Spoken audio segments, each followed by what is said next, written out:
Oh, good. Recordings in progress. That means if I tell you a lie, you will certainly catch me on it. I try and avoid it. Recording, like Donald Trump avoids a lie detector. Really, I just don't want to be wired up to the thing. So anyway, anyway, it is all good, and we are going to share a few thoughts here. And so, and I yeah, there we go. I'm going to tuck me up in the corner so I don't dominate the field here. So the in terms of the adoption boot camp and why we are sometimes so arrogant uh, that we act like we know a lot is like that commercial. We know a thing or two because we probably have collectively a couple thousand adoptions under our belt, starting back in 1983. Um, and the Oh, by the way, this is the team. If you're looking at us for the first time here, um, and the old guys on the end. I'm of course the one on the right, and Scott, and then Gail and Jacob and Kaitlyn. So anyway, here is your moment of Zen before we get started. And you don't have to put on your microphone and go with me. Do it silently. Talk amongst yourself. Here's your moment of Zen. And you probably found this as a foster parent, particularly after you've been through the heartbreak a few times, kids coming and going. Uh, but more often than not, the right kid finds you more than you find the kid. And it's trusting in the moment. You didn't become a foster parent as a secondary income. Lord, no, it doesn't pay enough. You're not doing it as a retirement plan. You're not doing it because there's some social status. Most likely, a lot of the folks I know, becoming a foster parent is exactly consistent with their spiritual and religious beliefs. That too much whom have been given much, you repay that, and you open your heart and your home. And folks I know from Necco, you're here for that exact right reason. Um, and so we want to be able to support you in that journey. But none of us go into this thinking, you're here for anything other than the love you bring. Um, and we like traveling with you on that journey as the right child finds its place in your home. Boy, having been through the best of times and worst of times, uh, I've seen a lot of the worst. We at one time, many of you all know, my wife is a psychotherapist for children and adolescents, and we had 5 or 6 busted adoptions at one time. And when they go south, it's really sad. Um, so I had the little quote you probably see there. This just put my boxers in a bunch, and I know probably affected Gail too when it happened. The foster parents didn't, things were getting bad. They didn't call their agency. They didn't try and seek help. They just said, here's our 10-day notice. And Bob, will you tell the kids we're not going to adopt them anymore? Let me tell you, my pay grade isn't that high. And please know, if you feel like disruption is coming, that you need to know when to ask for help. Don't You will not be the first foster parent nor the last to say things are getting rough. And just so you know too, right before an adoption, things do excuse me, things do get rough. They get very rough, particularly if your child suffered a lot of abuse and was moved around a lot as a young kid. Dream is a play therapist supervisor as well, and can probably tell you, I bet you see your share of reactive attachment disorder kids, Dreama, and you won't be Yes, calling somebody. absolutely. Yeah, well, right before an adoption, it's not unusual that kid who did not bond because they were moved around so much between 18 months and 3 years, it is not unusual that right before the adoption, that kid's going to push back because mom and dad didn't love them, aunt and uncle didn't love them, grandparents couldn't stand them for more than a few days. And they're going to show you, foster parent, that you can't love them either. And they will self-sabotage sometimes. And you want to focus on the behavior, and that's what a lot of people do. I urge you to focus on the trauma, and a good therapist helps you understand that before the adoption. Bob, I just want to say right now, because some of the foster parents on here may have not used this service, but Necco just recently started what we're calling placement preservation meetings. So it has been for parents that have put in a 10-day to try to offer services, but it doesn't have to get to that point. If you guys are struggling, reach out to your case manager and say, hey, I need one of those meetings they're talking about so we can wrap around you guys with services that you can have in addition to what you all may already be receiving. Yeah, amen, sister. Because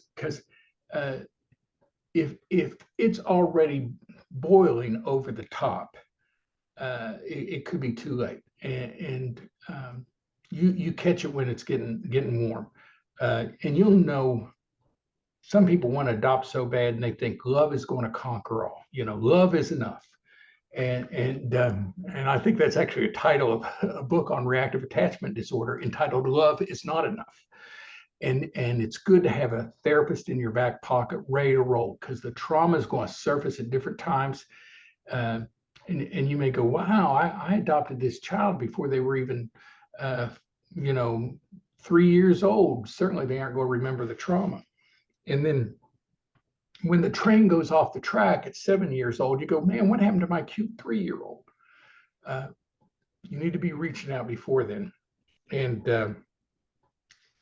Dreama, I have some handouts I'll send to the participants of this, and also to you, maybe to send everybody on the mailing list.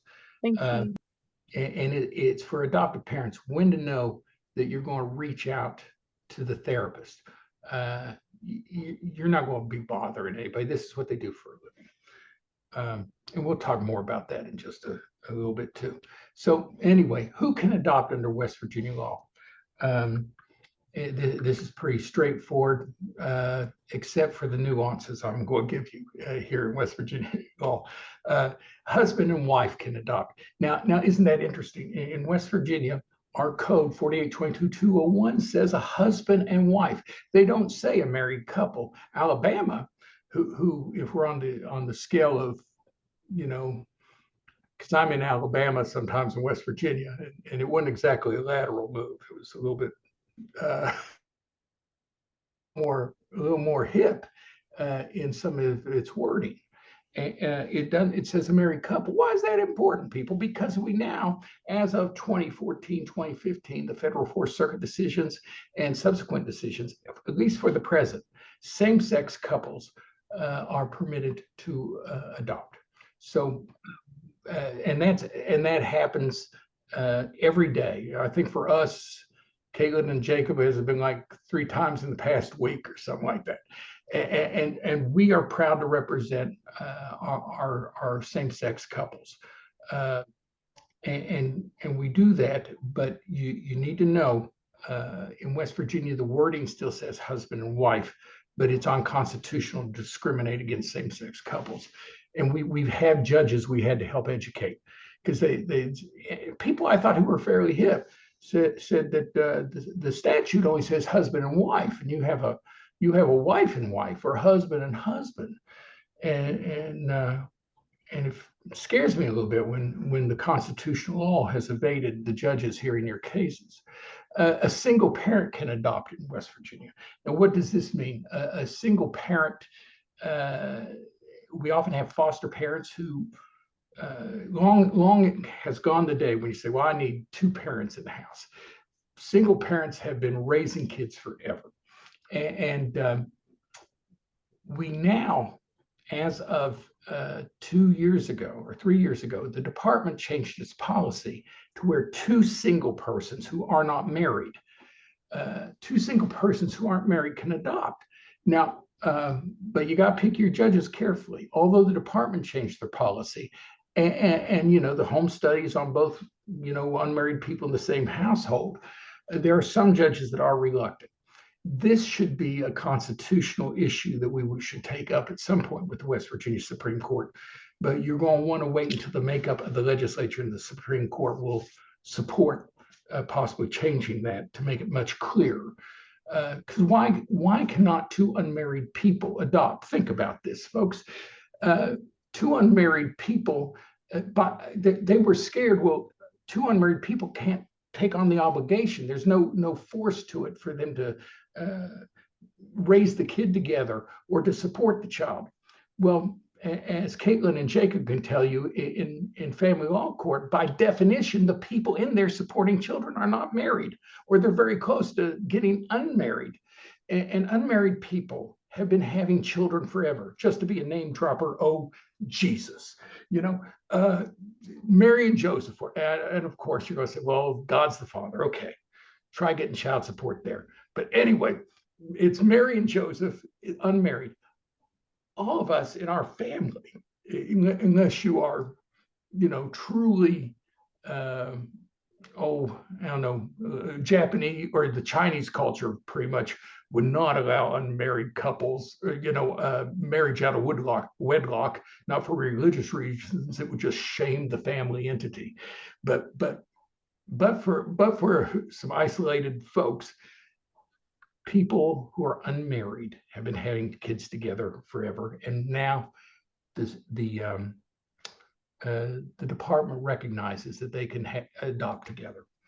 A married person with the consent of his or her spouse can adopt. Now, what would be the instances of that? Let's assume you're getting you're getting divorced. You're a foster parent and you're getting ready to get divorced. But you still want to adopt. Your spouse just has to say, you can go ahead and adopt. We're married. It applies to married people. And we're one of them in adopted. Well, you can go on, mom, and adopt, but I'm not going to be paying child support. I'm not part of the adoption. So that's one instance.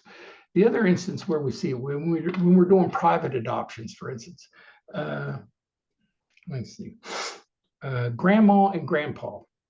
It's their second marriage for both of them. And grandma's son is an addict. The kids have been taken and played. She's raising her grandson. And grandpa doesn't want to sign on, or vice versa, doesn't want to sign on to the adoption, because if they ever split, grandpa, grandma, they're going to look at them for, one, visitation, and two, child support, the same as the other married couple. So that's where you're going to see it under West Virginia law, that provision that a married couple can get adopted with one spouse agreeing to it.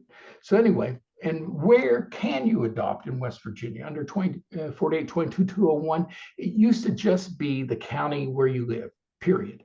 There had no ifs, ands, or buts, county where you live. Then in May 12, 2020, the law changed. And now, and this makes sense, you have the choice to go back to the county of the abuse and neglect case. Because in a sense, who would know better than the judge that handled the abuse case as to the details of it? But note that the law doesn't say you go back to the same judge, you go back to the same county. It'd be nice if you got the same judge, but some of them are retired, some of them are not elected again, or if you're from Logan, some of them are indicted. So anyway, there are various reasons why you can go back to that county of the abuse and neglect case, but may or may not get that same judge. What would be an indication that where to go? What are some of the factors? Well, we know, because we're in about 52 of 55 counties, we know which courts and which judges are faster than others. For instance, Gail will tell you we filed one yesterday, and this judge is willing to have the hearing tomorrow. And yet in that same county, we filed one a month and a half ago, and the judge doesn't want to have it until June. So you pick your fights and pick your courts based on whether you want to drag it out or not. And we'll give you some thoughts on that. Ditto, if you're an unmarried couple, there's some counties we don't want you to go to. Even though it's unconstitutional to discriminate against gay folk or gay parents, which I love just to call parents. There are some judges that do not want to follow the Constitution. And it's happened to us a couple of times. It's caused me to call the Supreme Court folk I know there and say, might we have a list of your judges in West Virginia that don't want to follow the Constitution? It's less embarrassing for people to go, in front of them. Anyway, here's the procedures. 4822-701. in your Bible, is the provision under West Virginia code that tells you what needs to be in an adoption petition. And you really don't have to worry much about that. All the jurisdictional factors and all are there. We take care of all that, or a lawyer knows what they're doing does. But the child needs to be in the home 6 months, but not 6 months before you file, 6 months before the hearing. So, and this is why we know some judges, gosh, in McDowell County, Judge Marinsky was great about letting me have the hearing on the day the 6 months in. So it's like 6 months and 10 minutes. I get to go in and do the hearing. So you can file at 5 months. Now the court or the state sometimes has its own internal rules. You know, you can't do it until 6 months has passed. The child has been in the home 6 months. Well, the rule is you can file anytime after the birth of the child, just general West Virginia rule. But specifically, if that child has been placed in your home, the parents are terminated, and you're killing time till 6 months is up. If they have the adoption agreement, the subsidy agreement, those type of things that apply to you as foster parents, if that's already in there, we can get it filed at 4 months or 5 months. So when you hit the 6 month mark, you know, it's party time. And then the other main requirement that's going to affect foster parents is under 22-701, the requirement for a home study. And basically, simply put, you have to be fit. There's some things you look at. Sometimes the home study isn't complete enough, and people who are made adoptive parents maybe should not have been. And this is, you know, partly on the shoulders of home finders and adoption specialists, whatever, to weed folks out without early on. But you know, you have to in the home study, nothing you can stay up and study for. It's not like a test, but there's going to be a description of the family members and their employment history. They want to make sure you're adopting the child, folks, because you can adopt the child. And by that, I mean that you're going to you're not using the child for your retirement plan. The subsidy comes with the child. And granted, you know, $790 for a child up to 6 years old. If you get that way, if you're adopting a child under 6, that's $790. You can go buy tennis shoes in about 5 years. So we know you're not doing it for the money. They want to make sure, though, you can support the child. So they're going to look at your employment history, your medical history. And Kaitlyn, you raised your hand. Yeah.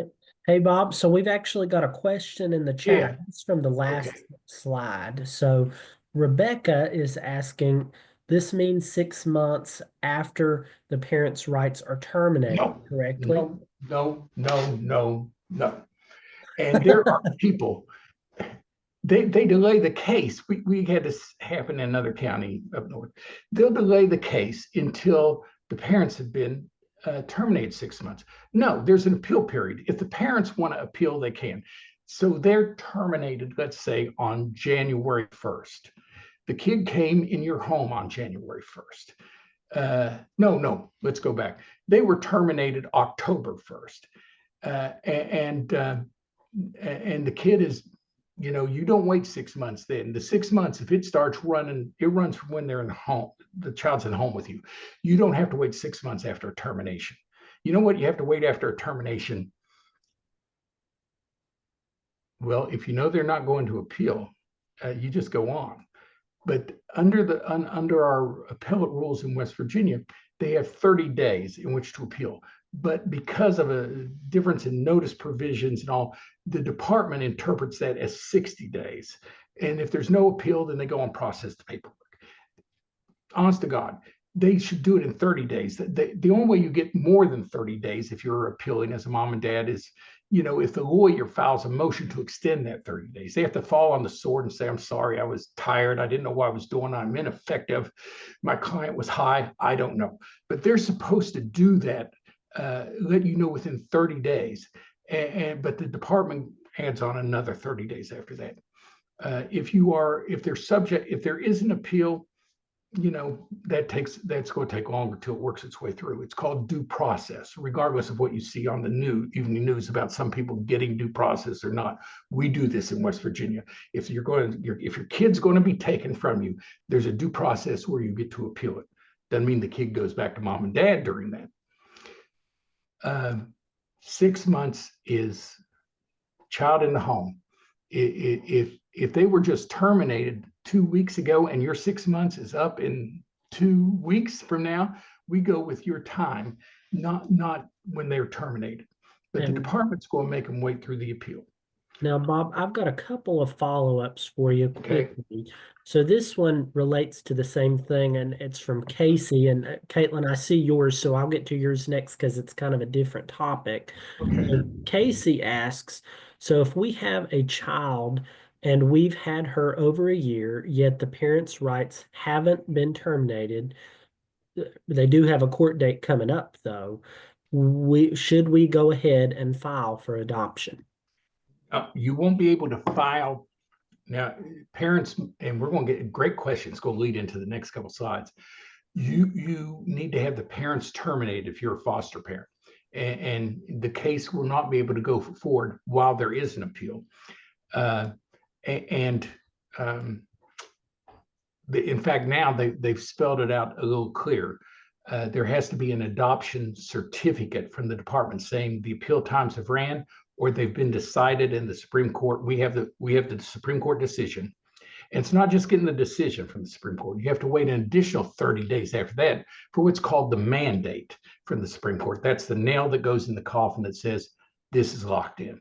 So anyway, yeah, we're going to talk a little bit more about that in just a little bit. And now I've got one other quick one for you, Bob, and this one's a little unrelated, but you should have a pretty quick answer to it. It says, if this comes up later, please ignore, but how long does a child need to be in placement before foster parents can file for intervention? Okay, good question. Intervention and the ability not just to notice, but to be heard actually goes back to the early 80s. Maynard v. Bowen, a foster parent, was not being given notice of anything and wanted to be involved. The Supreme Court said you do have a right to notice and to be heard. But intervention is something that the local judge will grant or not grant. And it's not really based on a year or more. The longer the time you have, the better. But it's really based on, do you have something to add that the guardian ad litem, defense attorney, prosecutor, and department don't know and connect? And there are many times you can. What would be an example of that? Well, as a foster parent, if that child is forced, I hate to use the word forced, but court ordered to go on visitation with mom and dad or grandma and come back and there's, enuresis and caprices, we're seeing behavior, bedwetting that you never had before or is gone. You are somebody and you see changes in behavior. You are somebody that has something to add. You should be at every MDT, first of all. And there's going to be another time, Jacob, we'll stump the chump with we have the foster parent bill of rights that we need to go over at some point. But you're going to be made part and parcel of that, and you need to intervene if you think things aren't going right. But normally, if the guardian ad litem is in your corner and the prosecutor and CPS is there, and you're being heard, and your guardian ad litem is talking to you, then you should be in good shape. But sometimes, I get it. The child has been in your home 2 lifetimes, and it seems, and nothing's getting done at court. And sometimes you want to intervene. And we can talk more about that at a later date. You do not want to make the department mad if you don't have to at that point, because not that anybody would do things for spite, but it also hasn't been unheard of. So anyway, I go with home study and keep the questions coming there, Jacob, as they come up.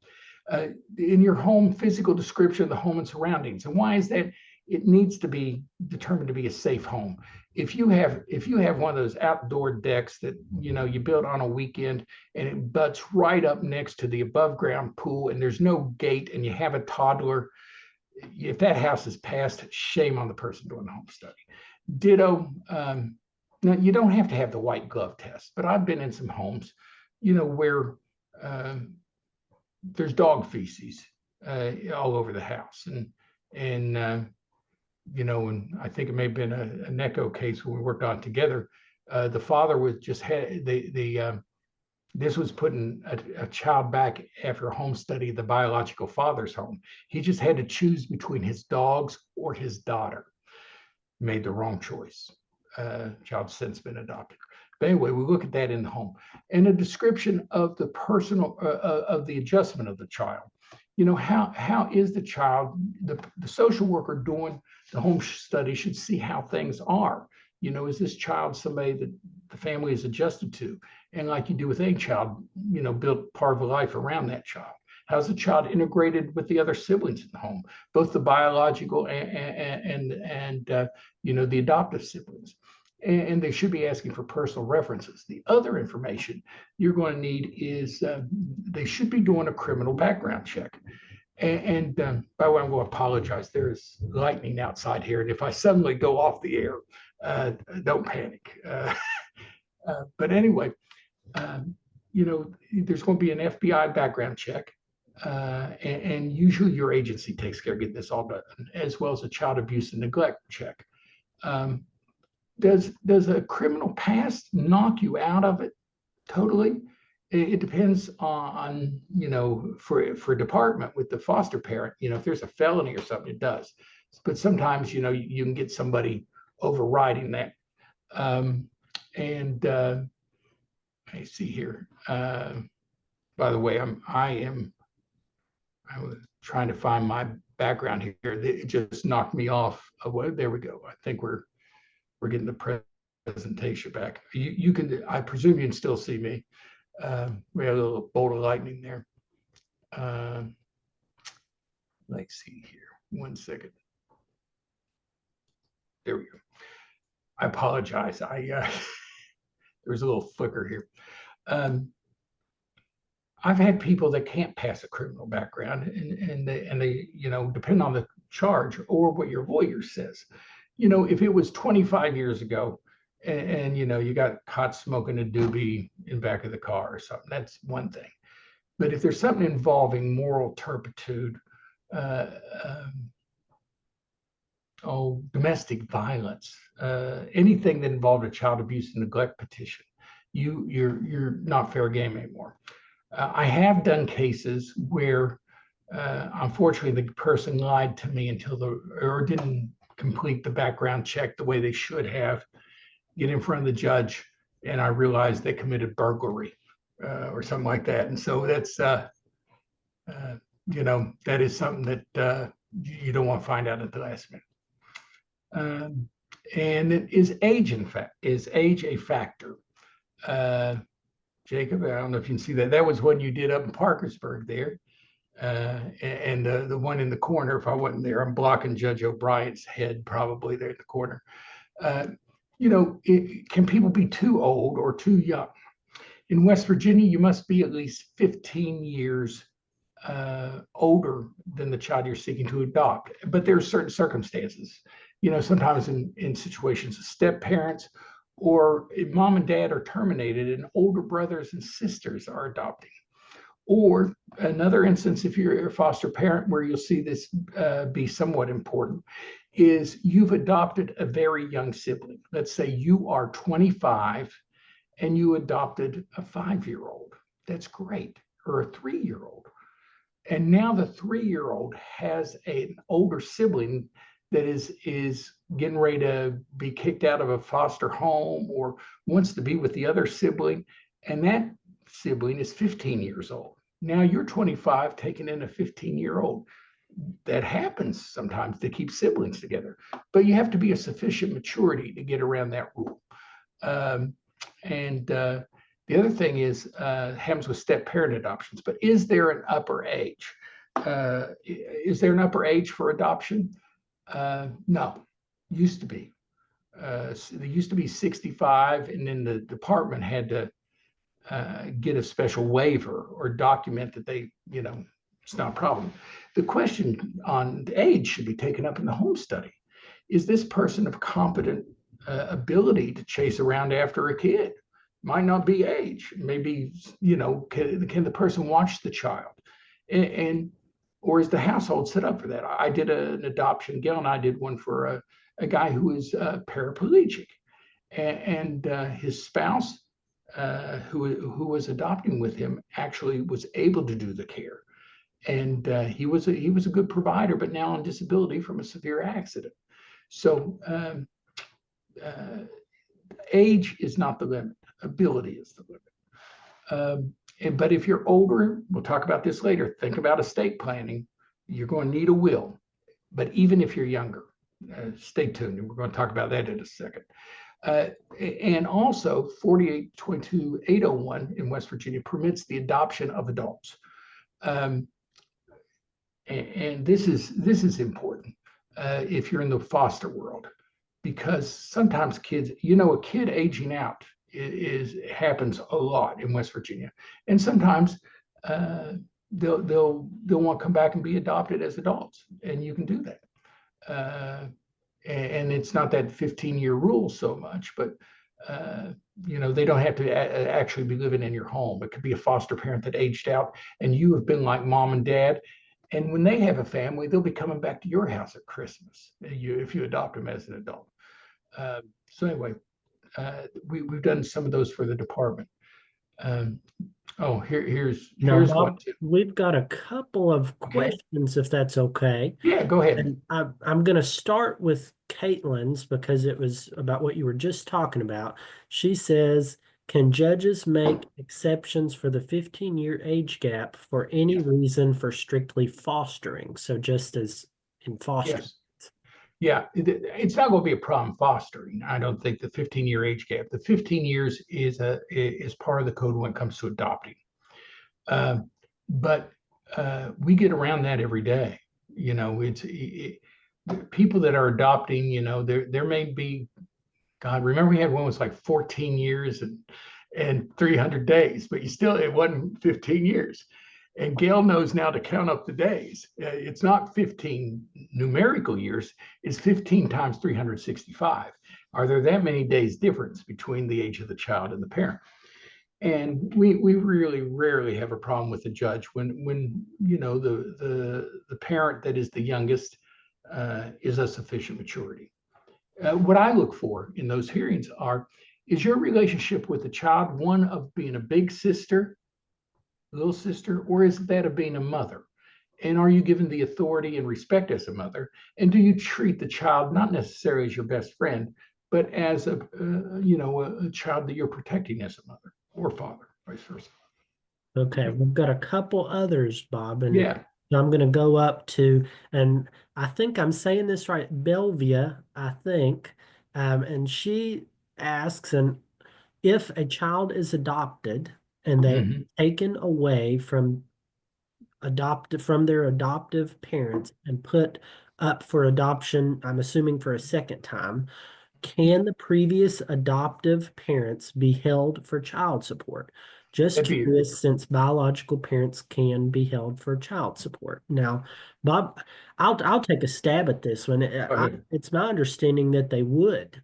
Yeah, I mean, they would take until that next adoption happens.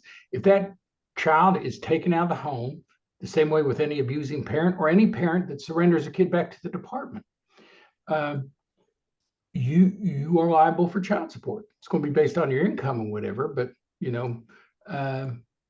I actually had a case as guardian where, and I've been a guardian at Glen for almost 4 decades.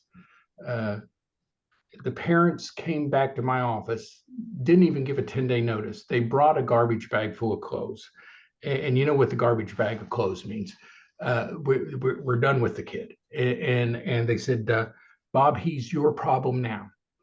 And it was kind of sad. I'd represented him for a while, and I went to the judge, and you have to request a quick hearing if an adoption disrupts. It's in the code. It'll say 60 days, MDT, and have 60 days. But this kid couldn't linger. He didn't have anybody. So I'm talking to him. He's about 11 or 12. I said, Jake, I'm sorry, we can't force him to take you back. But what can I get for you? What can I do that would help out? He goes, I'd really like to have my bicycle, Bob. And so I got a court order for those parents to pay child support and bring a bicycle to my office. That they really got on my bad side. They're just dropping him off with a garbage bag. So anyway, so I'm going to, so I don't run too long. I'm going to tell you, some of you have subsidized guardianships too. By the way, with teens getting adopted, this car that you see in the picture there was waiting for this teenager. All she wanted was to be adopted before she graduated from high school. And so she didn't know about the car. It was waiting for her out there, but it says on there, senior year, however many thousand, new car, 16,000, adoption priceless. It was a good day. And when she opened the trunk, all these balloons just lifted up to the sky. But adopting a teen, you all are special when you do that. By the way, if you have a guardianship, and this is going to be a whole different subject if y'all ever want to talk about it or learn the insides and outs of West Virginia subsidized legal guardianships, you can't just jump from that into adoption. Under 494606, you have to go back to the abuse and neglect case and request a modification from guardianship into adoption. Why is that a problem sometimes? Well, guardianships do not require parental rights to be terminated, and you just can't jump into an adoption without that being addressed. So anyway, more under that later if y'all want some in-depth training on that. Man, how many of you all have called and said, this is taking too damn long? And I knew some social workers for the state, that trying to get from CBS to a bridge to an adoption unit, and if the judge isn't clamping down on you, sometimes they just roll along at not a snail's pace, but like a snail on Valium. And so, but they go, what's the harm? The parents are terminated. No big rush, Bob. Oh yeah. Well, that the untrained person will tell you that, I'm sure. But under that same modification statute, it says if a child has not been adopted, the child or department may move to place the kid back with the terminated parents. Boy, that would just really ruin your day now, wouldn't it? Because of delay.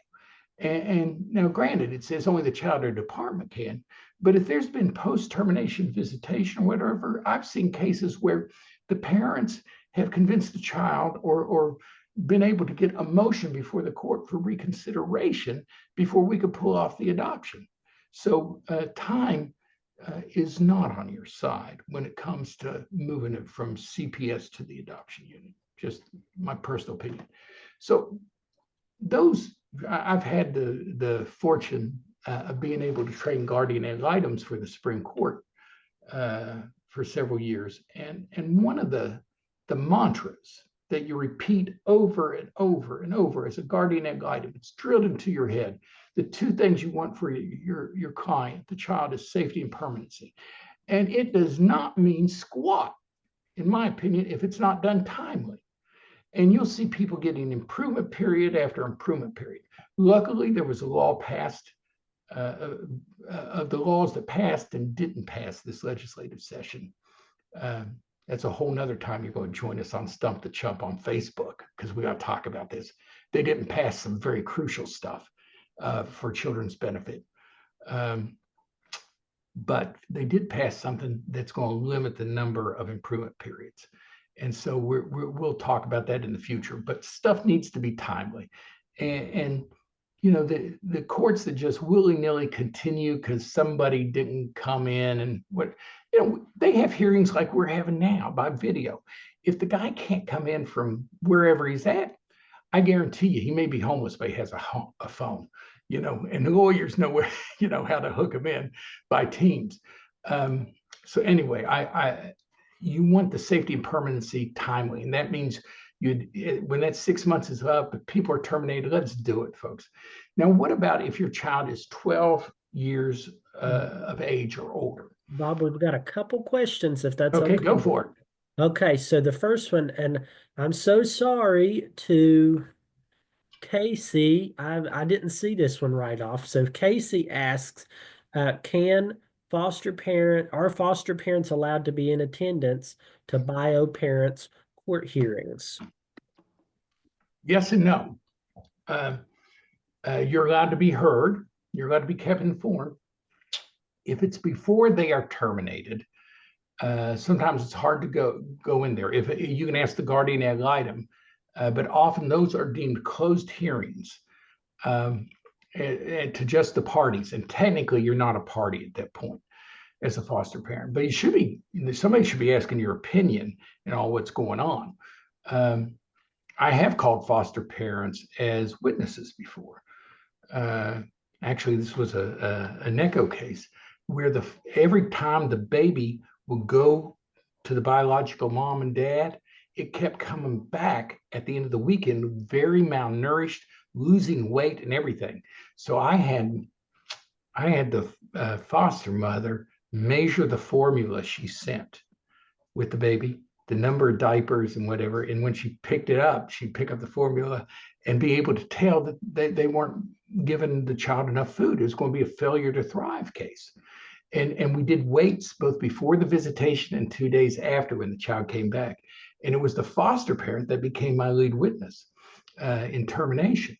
So the foster parent bill of rights, and Dreama, let's do a future training on that. What's involved in that? Okay, I would love that. The I'm system, sure they would too. Mhm. oh, that'd be great. Because the system, we do all these surveys about how well the court system works and are kids being treated fair, blah, blah, blah. And you know who's included in that survey? Judges, lawyers, CPS, guardian ad litems, but they don't ask the kids and the parents. And my advice to the Supreme Court was we need to change the survey because you are a self-licking ice cream cone. If you are not going beyond the bounds to ask the end user is the kid, damn it. And we are not asking, and whose voice should be loudest in our ears as guardian ad litems? The foster parents. Not that I don't care about biological parents. They got attorneys, they have mouthpieces, and they'll find excuses. But while they're finding excuses, our kids are locked in a hamster wheel of going nowhere as long as that court drags on. So anyway, let's talk about that when dreaming the future. So back to 12-year-olds, they have to consent. If you're 12 or over, unless you're a really special needs 12-year-old. But we always talk to the 12-year-olds and prepare a written consent form before adoption if they're a foster child over 12. If they're even close to 12, the question is, are they going to be 12 or older on the date of the hearing? And sometimes it's real close, so we go on and get their consent. You need to talk to them about it. And why is it? Teenagers are more likely to be struck by lightning twice in the same parking space at the local McDonald's than they are to be adopted. I wish I was joking, but we've had so many teens age out. And we want it to be successful for the teens. And if you're adopting a teen, God love you. That means more than anything else. Now, they're going to give you the biggest pushback if they're a little reactive attachment disorder. They're going to show you if nobody loved them, you're not going to love them. But the adoption for a teen, I think, is it's lightning striking twice. You don't need to be surprised if you're adopting a teen. The judge has to put it on the record that the teen wants to do that. And you need to make sure that the child has consent to the adoption, has not, we've had them say, I don't want to be adopted because I want to go back home. Well, sometimes that's just not an option. And if they do want to go back home and home's not a proper place, sometimes you can get the judge to override the consent. But that's the one thing in West Virginia law that can slow an adoption down to a halt, is if a child over 12 doesn't want to be adopted. And often was the child involved in picking their new name if they're getting one, because teens often like the name they had, except when it was a terrible experience at home and they went the furthest thing away from that biological name that they were given. So you want to explore that. And then we've had some people, the kids getting older and they don't even know that the adoption's coming up. You and the child's therapist discuss amongst yourself. Because if you don't tell a teen about getting adopted, or if you've adopted a kid forever ago and they're getting to their teen years and they don't know they're adopted, you're going to get a hand on the hip and they're going to look at you and say, huh, you're not my real mom and dad, are you? And what else are you lying to me about? And so honesty is the best policy up front. And it's not too young to be honest. And Dreamer, we can do a session on that, how to tell your child they're adopted. We'll do that in the future. Because the theory is you tell them on the way home from the hospital if they're newborn, and you keep telling them. But it doesn't diminish your love, and it shouldn't threaten you one bit that they know who their parents are. So anyway, because you're the real parent. You are the real parent. But if you treat it openly and honestly to begin with, you're just gonna take the bullets out of a future gun, and they won't be shooting them at you. You know, you will have been honest and open with your kid. So what about grandparents' rights? We've had the cases where the grandmother says, you cannot change my child's first name. Hey, Bob, before we continue, I'm wondering if we can answer a couple of these questions. Yeah. Okay. So the first question I've got for you, and it relates to a timeline. It said, let's see, is there a timeline for when parents are supposed to be adjudicated, have a disposition hearing, and then reach either termination or reunification? Yeah. Another one for you after that.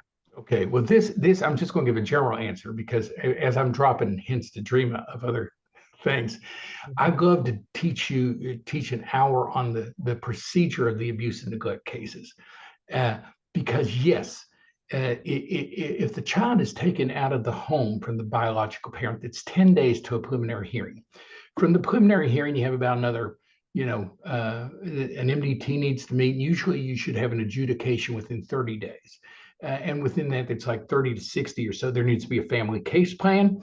Then onward to disposition or adjudication. That's, are you guilty or not?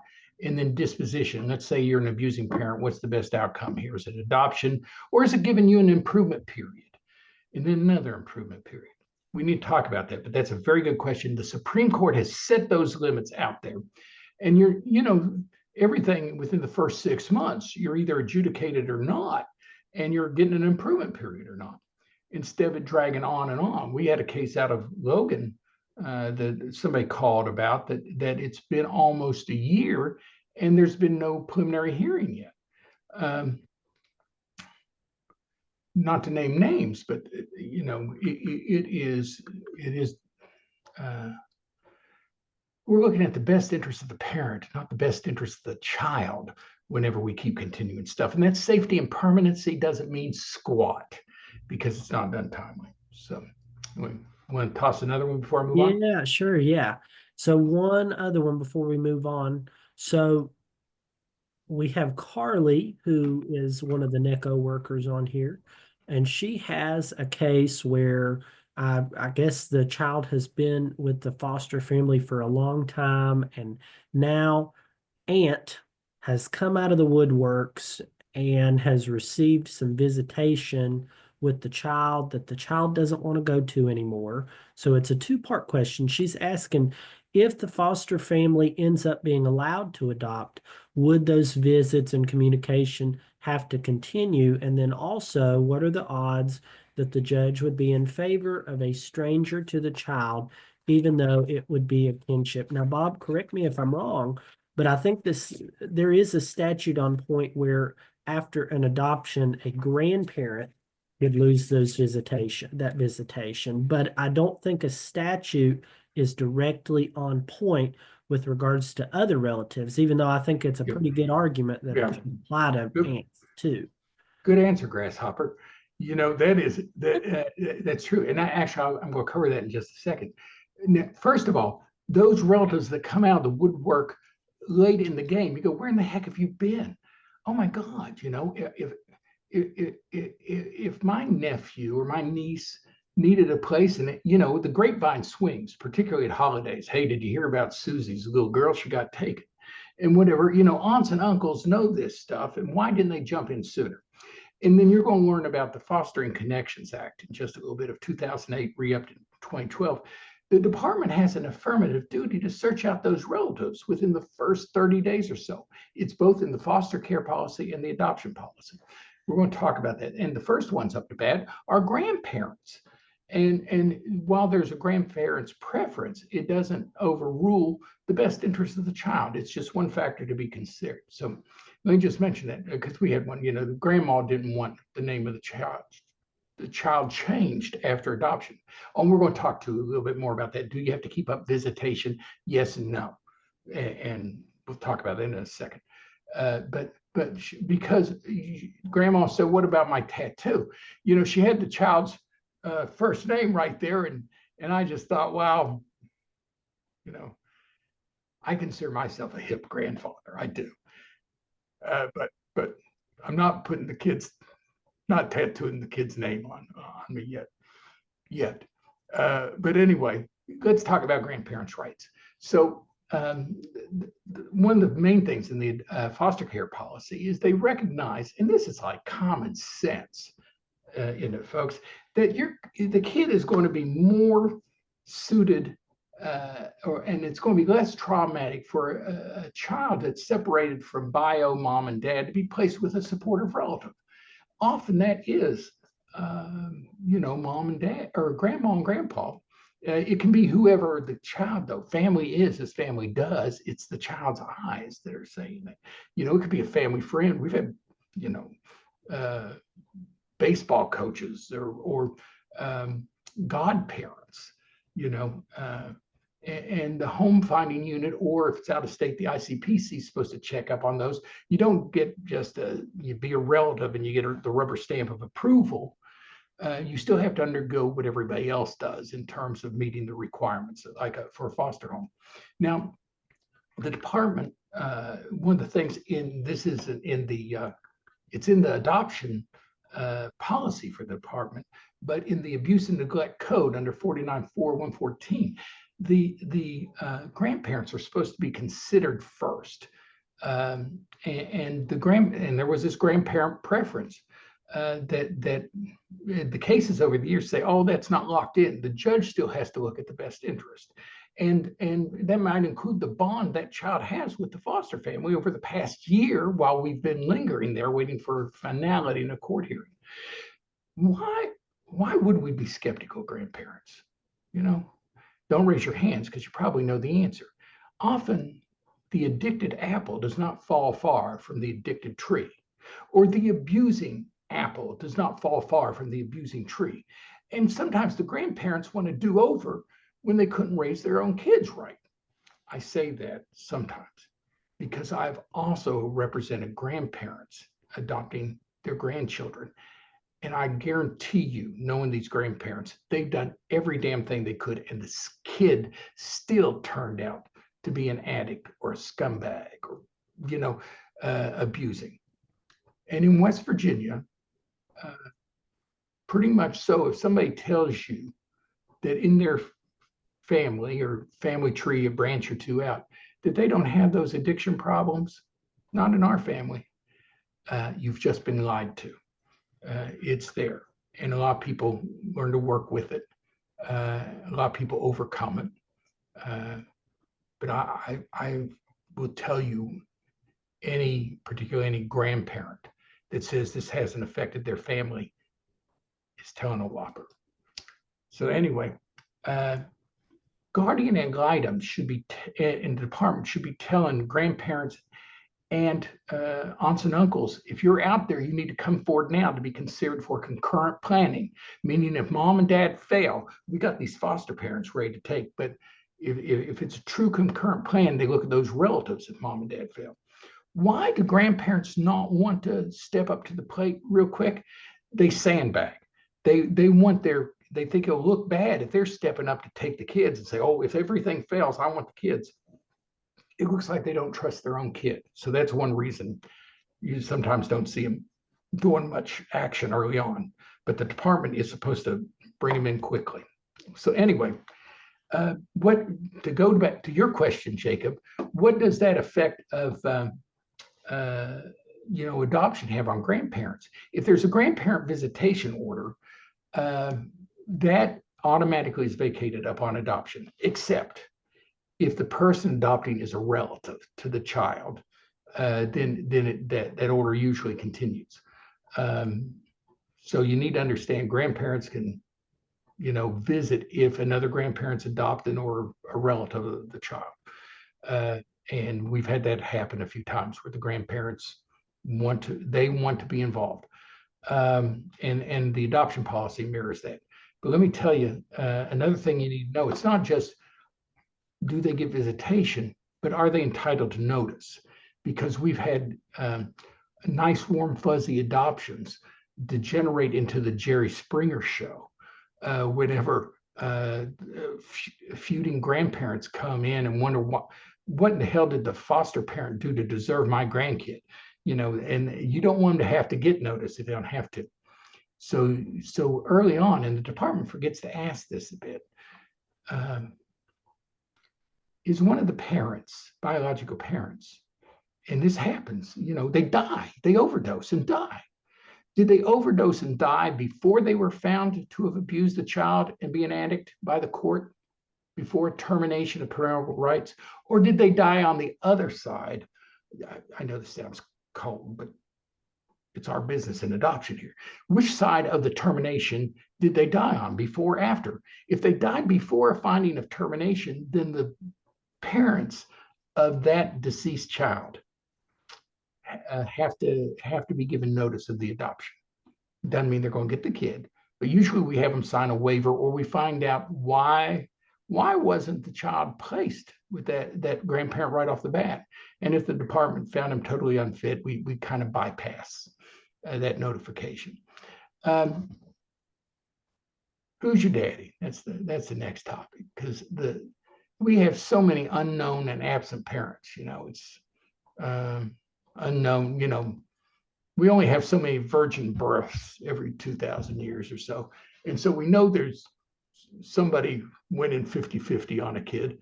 And so the child's worker is to immediately try and locate the unknown or absent parent. And that's going to include, sometimes advertising for an unknown parent. And you need to put them in the pleadings as soon as you find out. There's different baby daddy or different daddies in West Virginia. There's a determined father. And we look for that. If the birth certificate does not have paternity on there, who's the father? You need to find out who has anybody stepped up and established paternity.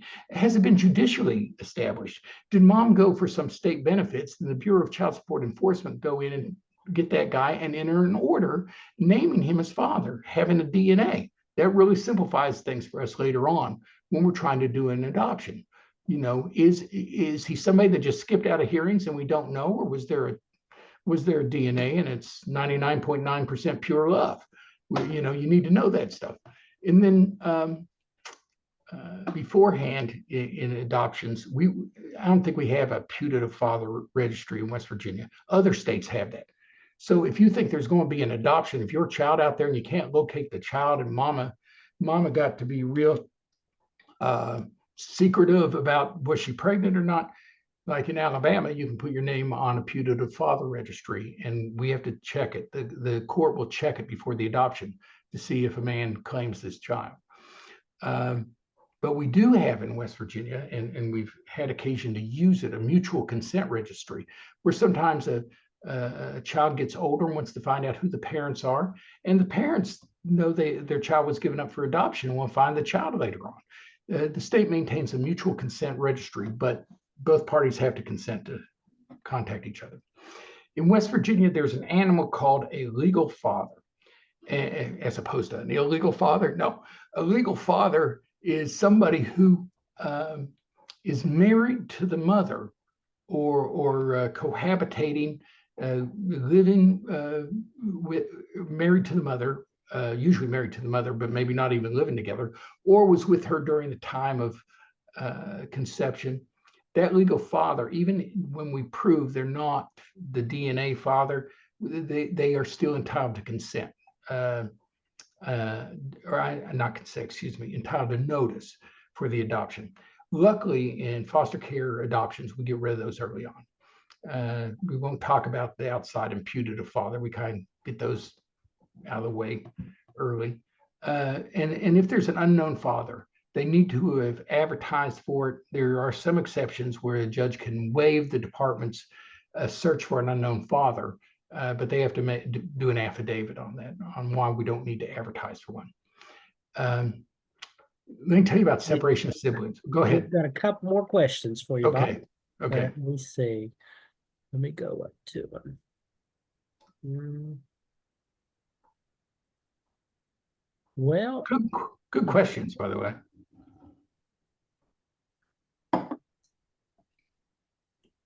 Okay, so this one comes from Kaitlyn, and she says, our foster son has been in our care for a year and 11 months. One parent has not been adjudicated at all, and one is stipulated but hasn't had a disposition. Court has been pushed 4 times now. Is there anything that can be done to process things along, or are we at the mercy of the court system?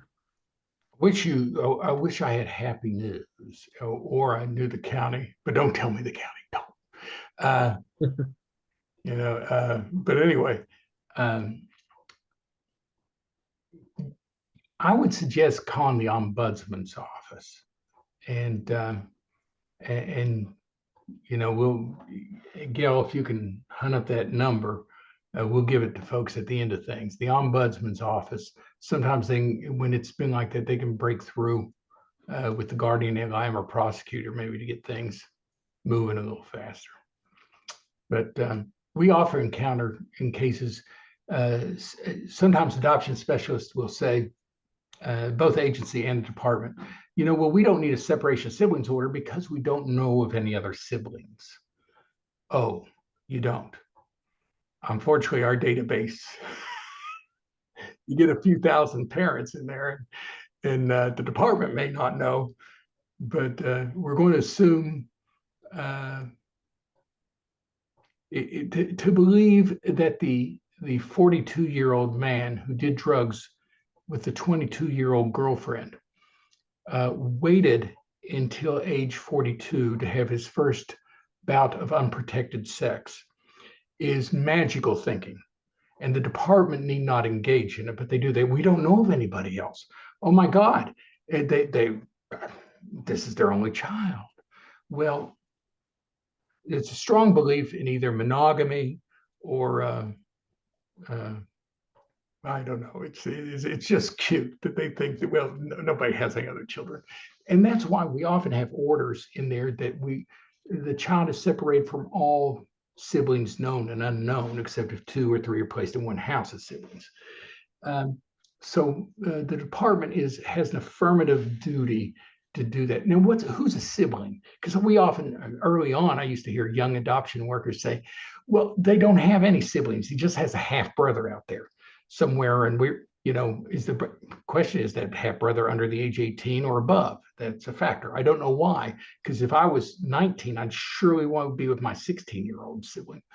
But in West Virginia, a sibling is defined as anybody that has one parent in common. So that mom and dad, the 25-year-old or 22-year-old girlfriend, probably will end up being or has been with other people for the sake of casual breeding. And then that guy who's 42 years old is not the 42-year-old virgin. No. I mean, wow, that's not just believing in monogamy, but virginity to buy into that thought. He probably has other family out there too. And as long as there's one parent in common between any 2 children, they are sibling. It's like we don't have half siblings. And the department has to be checking that out, technically, before the child's even placed with you. So think about this. The department, that's one of their first things they need to be doing when we're thinking of adoption, is weeding that out. And even when they're placing the kids. By the way, I don't know if this is possible. I can let you know the results. If you are not on your phone watching this and you scan this, I need to know a little bit about your guardian ad litem. You just scan it and it'll take you to a survey, because I'm kind of interested in knowing, and we'll talk about this later, because I give foster parents a lot of report cards on their guardian to make sure their kids are being taken care of. Has the guardian seen you, question 1, within the past month or 2? Within 3 to 6 months?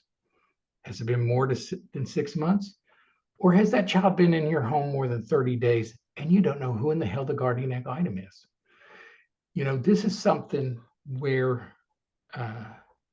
we need to speak up at times. If you're a guardian and you don't like working with kids, that's like being a doctor that faints at the sight of blood. That's your business, is working with kids. And we'll talk about this. I mentioned to Dreama a seminar on how to work with your guardian ad litem if they become stubborn, or techniques to get them moving in your direction a little bit more. And we'll do That's that. another good one, Bob. They would Yeah. appreciate that. Oh, I love talking about it because, anything they say, anything you do for like 10,000 hours, you get good at for a while. Well, I have more than my 10,000 hours as a guardian ad litem. Yeah, Kaitlyn, see your hand raised. Is that right? Or that it was, oh, maybe I didn't see. Sorry, I was still muted. Oh, okay. Okay. So we actually, a question about the separation of siblings. Will they adopt siblings separately if they have been split up while in foster care? Yes, but they're supposed to, in foster care, if they can be adopted separately, or if they've been separated in foster care, bring it back to they need to check if you've already adopted one sibling. They're supposed to be checking with you if another kid is born or there's another one available for adoption. They're supposed to go back and check. And if it's a clash, if there's been multiple adoptions of siblings and another one's born, they're supposed to, ferret that out somehow. Yeah. So I've got another one for you, Bob, and okay. This one comes from Addie. And she said, when we were talking about intervening, she said, speaking of intervening, have you ever had a case where the foster parents wanted to remain anonymous due to safety? Yes.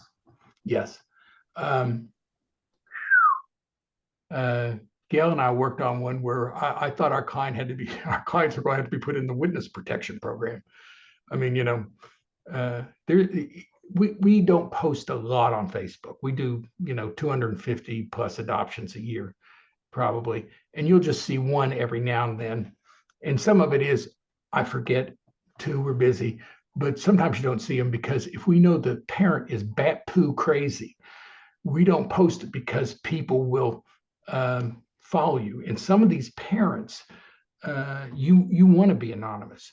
You do not want the opposing counsel to get your name of where the kid lives. We've had people move immediately after adoption. The U-Haul was packed up and they were off to Tennessee from Hamlin, West Virginia, immediately following it. So if you do not want your name out there, know that after an adoption, the adoption worker has to file an affidavit that says that this child was adopted in a case in whatever county, but they do not have to give your name. It's not required. So anyway. And I've got one more for you. Okay. Okay, so Kirsten asks, she said, so our boys have been in our care for almost 15 months. The case has been open and ongoing for 3 years. The mom was never given an improvement period. It was a molestation case. Man, terrible. Is there some reason that this case has been open for this long? And is there anything I can do? And Kirsten comes back and says later, also, I have never met with my guardian ad litem. Isn't that a shame? Yeah, well, we don't want to create a situation where you have to bleep me for saying what I think. But it gets my boxers truly in a bunch when I hear that.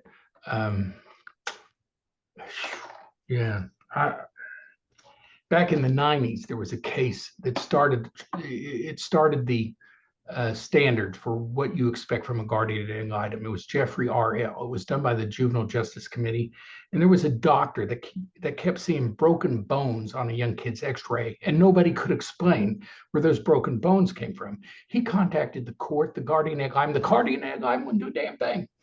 And eventually, the doctor contacted the Supreme Court and the committee I was on.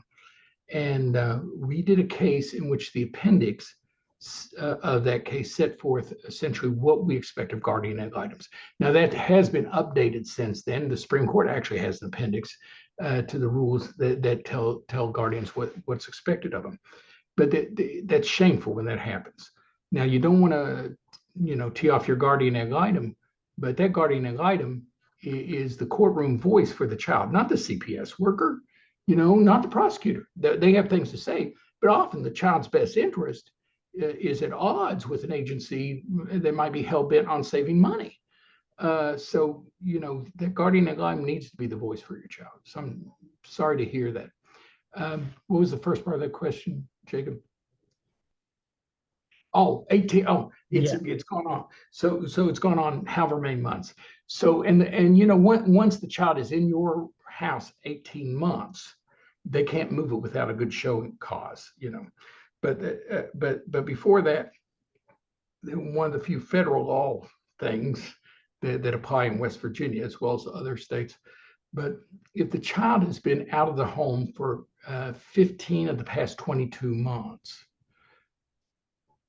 the language is that the parental rights shall be terminated, shall. Now, there are exceptions, let's say they're in rehab and really doing well, but it's a mandatory shall if they've been out of the home 15 of the past 22 months.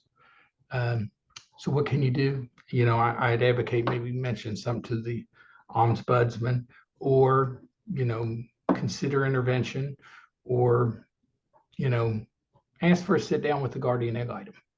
So anyway, this next thing that just came up, by the way, if you've had a child in your home and you're notified or the parents are terminated, I don't know when the ticks, this is in their policy, but when the time starts ticking, but you supposedly after termination, they're supposed to check with you and you have 30 days to say whether you want to adopt or not. So with the adoption, how does it get going? I'm going to speed through this because we got about 8 minutes supposedly to the grandkids come over. No, well, might get busy in just a little bit, or it might get loud in here. So let me tell you, in adoption like you have, it's very important that the parental rights are terminated before the adoption. And it can be done during the adoption process if there's an unknown father or whatever. We've done it whenever the abuse and neglect case forgot to do it or didn't do it properly. We ask leave of court to publish and do it. Let's put a nail in this coffin. Also, the other thing that starts the ball rolling is the department has received, after the termination, they have the custodial rights that they're holding temporarily. And when the day of adoption comes, and before that, they're going to provide a paper to us and you, they're going to agree to transfer those parental rights to you because you guys become mom or mom and dad. And there has to be a finding. Third thing is that adoption is in the best interest of the child. So the parental rights are terminated by means of, before the adoption process, usually a TPR by court order in the abuse and neglect case. And you guys, this is what you sweat through. Are the parents going to be involuntarily terminated? Are they going to relinquish? What's happening? And in terms of consents, sometimes people will say, oh, the grandmother will say, well, she didn't lose her child. She willingly relinquished. Well, folks, that's a termination of parental rights. You can relinquish, and it's still forever terminated to that child. Consents, the word consent, that's what we do in private adoptions. A parent consents to another private party adopting. Relinquishment is what happens with agencies. They relinquish to the department, to an agency. The department accepts it, then comes over to you. By the way, what does it matter if they relinquish or they're involuntarily terminated? If you're involuntarily terminated and you're going to pop out another kid down the line, the department is right there. They don't have to use reasonable efforts. They really don't have to give you an improvement period. That's why a lot of people terminate by means of relinquishment. And that way, if they have another child, maybe the state won't be there and take it automatically. So if there's no relinquishment and no consent, then the state or the judge must involuntarily terminate. And once again, that's that adjudication proceeding in the abuse and neglect case. And that's what's happened in most of your all's adoptions. And then if the parent abandons the child, on abandonment, that has to be alleged in the petition specifically. Abandonment, we can do it in the adoption petition as well, and often do, like in step-parent adoptions where, deadbeat whoever is gone. But there's certain procedures with that.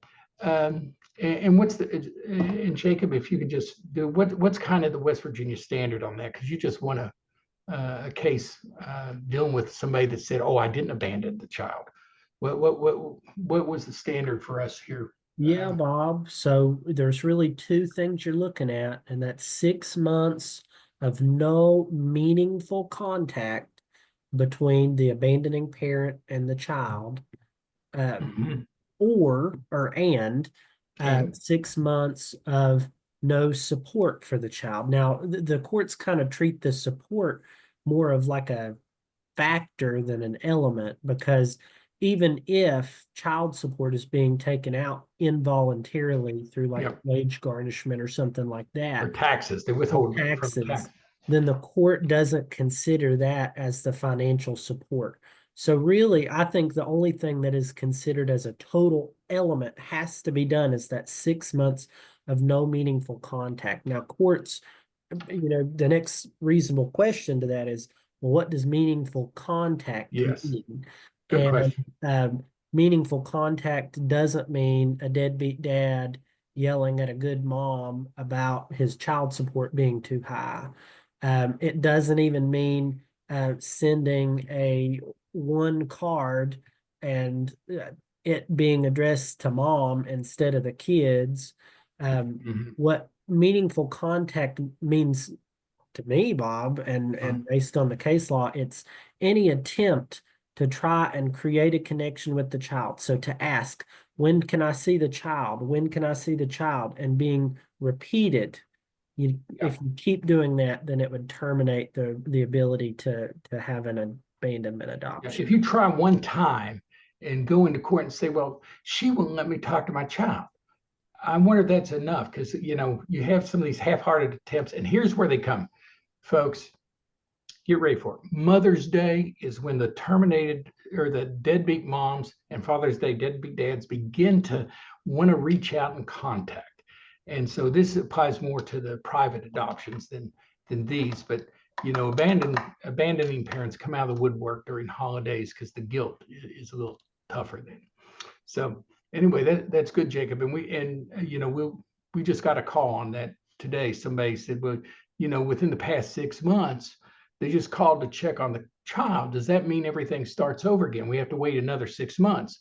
As I understand what you're saying, Jacob, it will be the quality of the contact. Did that contact show an indicia that this person still desired to be a parent, still desired to have a role in the child's life, and just calling up one time saying, "Hey, buddy, what's happening?" Or, "Hey, can I talk to little buddy?" That may or may not be enough. Is that the way you're interpreting the law?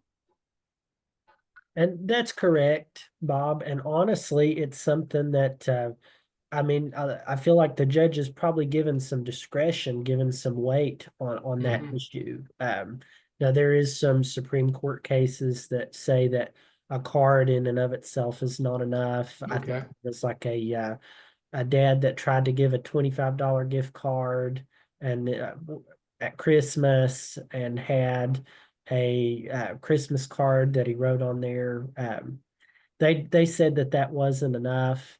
Okay. So really, I think it's so factual, Bob. Mhm. So a Okay. judge has to make that determination, and then if there's an appeal, then the Supreme Court maybe can chew out that issue a little bit more. Okay. Sounds good. Well, I may have you talk to a friend of mine also who's we we volunteer to help some folks with kind of pro bono adoptions, and we have one in which I was talking to the attorney on, and it was last minute contact. And in the jail or wherever, by the way, jail doesn't prevent you from, you can't say you're abandoning your kid, or I didn't abandon my kid because I'm in jail, you know. Um, so they can't claim that, but look at the meaning of the contact there. So anyway, I'm going to talk just a little bit fast. The bio parents consent, you do need that. It's or you do need it, except in the instance of if they've been terminated. You don't have, if they don't have custody of the child anymore, and that's been terminated in court, you're not going to need the consent. By the way, that's why if grandma had custody, even as a temporary custodian, we usually get the order that terminates her involvement in the child's life. Yeah, there needs to be the termination or finding that there's been abandonment in the child of the child, and in step parent adoptions and all. You need to consent if you are the biological parent and your husband or wife is adopting. But so what all is involved here quickly, that termination was the first step. Second step is holding that final hearing. And so the timing of the petition to be filed, as we talked before, folks, you don't have to wait 6 months. The child needs to be in your home, but you can't have the hearing until 6 months, but you can file the petition way in advance of that. The contents of the petition are set out in the code, and we take care of that for you, but you need to know your name, you need to know where you live, where you were married, and that type of thing, what we call jurisdictional factors. There has to be notice to the proper parties of this. In your instance as a foster parent, it's mainly just the department. In rare instances, it's going to be, grandma or somebody that had a prior visitation order. Now, here's something to think of. Speaking of parties, notice the parties. Let's put party in the other context, as in it's time to party. And there's no better adoption or no better reason to party than an adoption hearing. And in most of the hearings, you can bring the people, your BFFs, you can bring the godparents, you can bring the youth group. Just check with us beforehand to see what type of courtroom and how many they allow. In Mercer County, I made the mistake one time of telling a lady, I said, "Oh, heck, bring the whole damn choir." She did. And so we're in Judge Swope's courtroom with the whole choir from the church. I'm a chameleon. There's times when church and state can merge together, and it depends on how good the choir is. And whether the judge's wife played piano for the choir. So anyway, next question or next thing is always bring the kids to the hearing, except in rare exception, if there's a problem for medical reasons, you can't. We have some people forget to bring the kids. They're the reason for the season. You want it. You want the celebration. The hearing date arrives. And our friends from Necco probably recognize the crew there in the picture. And so on the hearing date, we're going to have the final hearing. You're going to get the final order that day. At least with us, you do. We're a little OCD, and the judge is going to get the order at least a day or two beforehand. But he won't get the final order until we have you review it first. Know that once the adoption occurs, the file is sealed. And so when we give you those copies, you don't let go of them. You let schools or institutions or Social Security copy that order with a raised seal, because you get 5 or 6 of them. And it doesn't matter if we give you 10, if you can lose 5, you can lose 10. So don't lose them, because then you have to bring in some counties, you have to bring a petition and an order to reopen the file. And sometimes it's harder getting an extra copy of the order than it was to do the adoption. And of course, we take care of everything for you to get the birth certificate. The vital statistics forms, you review those with a fine-tooth comb, because that's what establishes you as mom and dad afterwards. It takes now about 6 weeks or so to get that. So the best interest of the child, that's the big thing. And the judge needs to find and hear testimony from you guys that this is the best thing that could happen to your family, and from the adoption specialist that this serves the best interest of the child.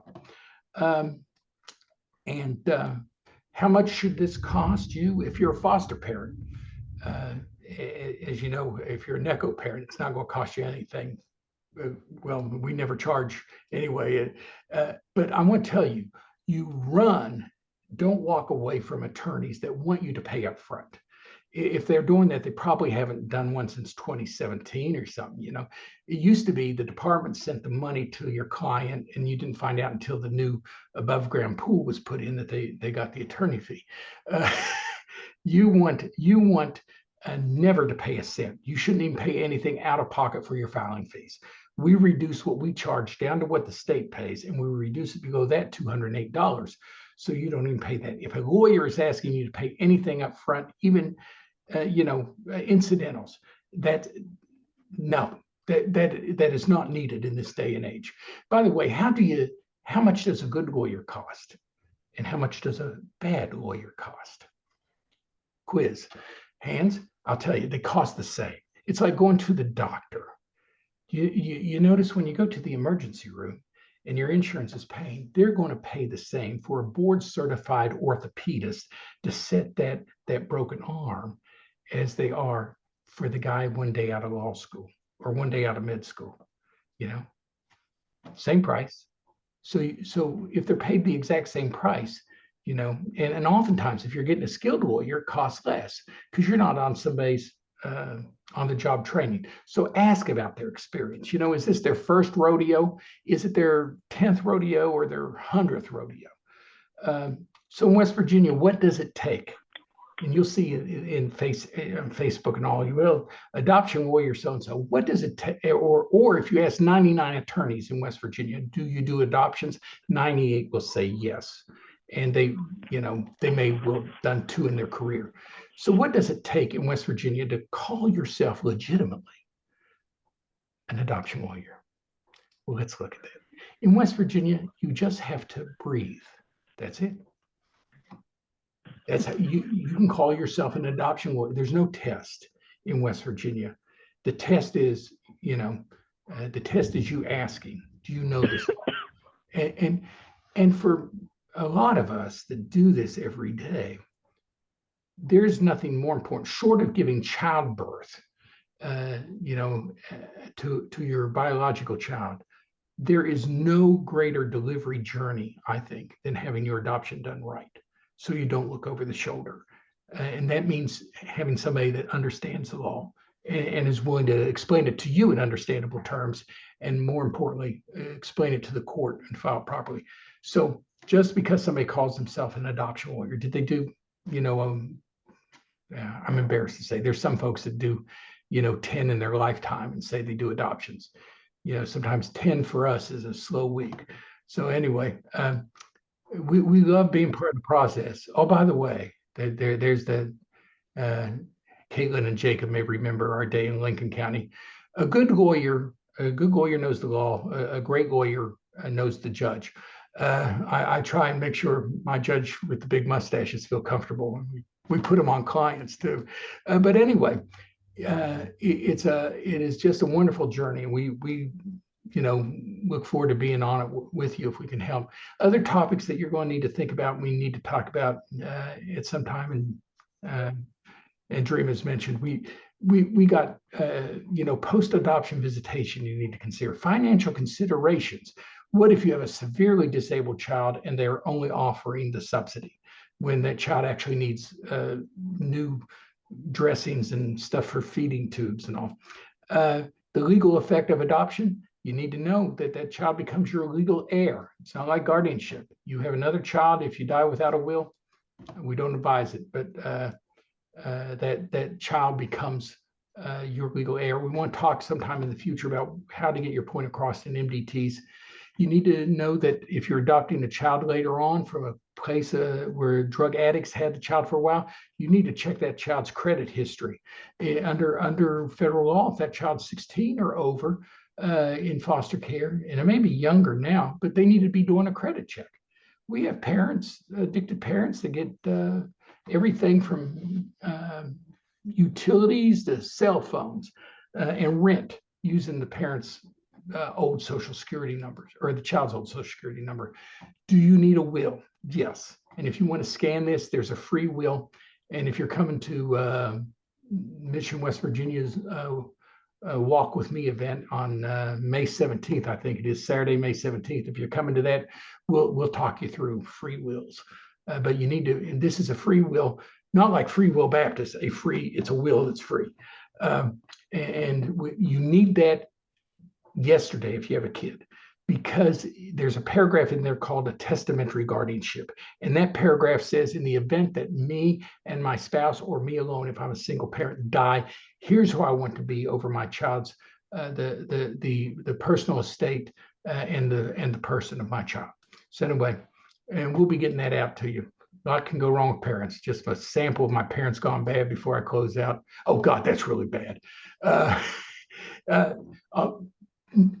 no tramp stamps on your kids, for God's sake.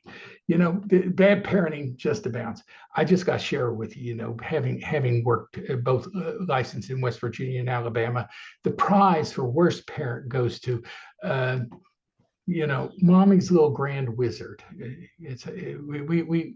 There's a reason they don't like, critical race theory taught in Alabama is because they don't want the kids to recognize the grandparents in the pictures. But look out for bad parenting, and you'll know when you see it. So anyway, we've enjoyed being with you tonight. I would urge, if you have questions and you want to put some in the chat, to send them or text them to Dreama, or text them to Jacob or me. You can do that, and then we'll send out some notes afterwards, because I got some handouts to give y'all. And we'll also send you the ombudsman number. Or Gail, are you still on here, Gail? And are you able to pipe up with the number of the ombudsman? Okay. One of the few times. I am. Oh, okay. I am. Okay. What is the ombudsman number? And we'll type it. We'll type it in the chat section, or Jacob will. What is the number? Or do we know it?